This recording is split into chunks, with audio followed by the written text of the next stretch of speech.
UAAP possible awardees ating kilalanin. Poyos at Belen labanan para sa MVP this season.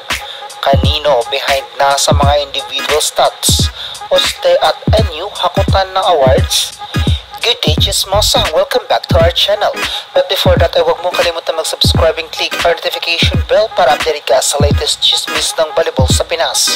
Sa pagtatapos ng eliminations round ay muling nagkaroon ng sets of players na pasok in individual possible awardees in this season, making them best in their UAAP career. Siyempre, unahin na natin rito ang best spikers. These are the front runner for the best spikers. We have Belen, Poyos, and Alinsug. As you can see is that Belen is currently leading the best spiker this season. Patunay lang yan that Belen is not yet done with her mission sa laban. Sunod na naman natin rito ang best middle blockers.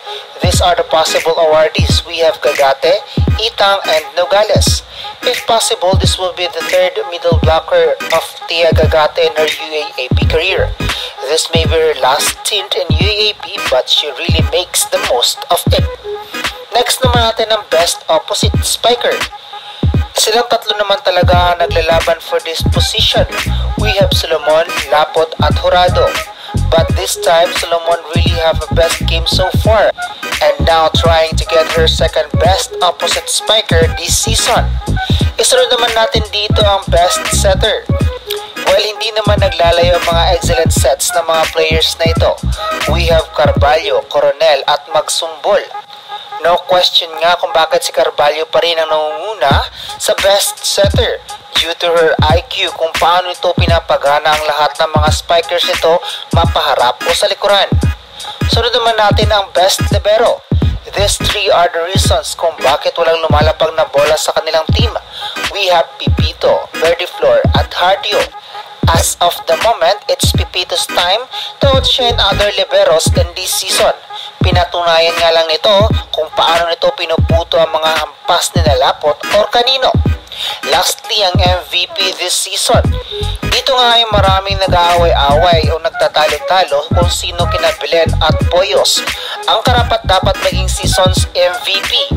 Pasok nga ang dalawang ito as contender na maging MVP.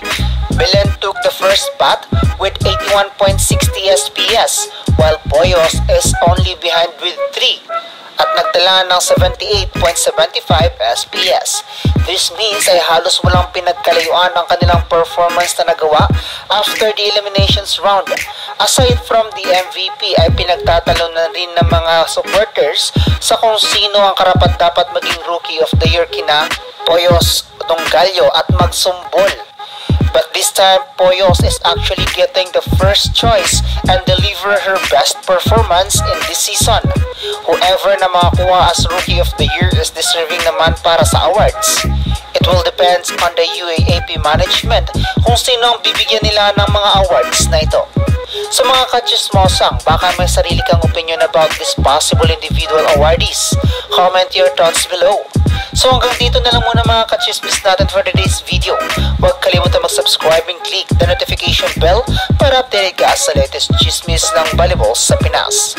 Thank you for watching and bye for now!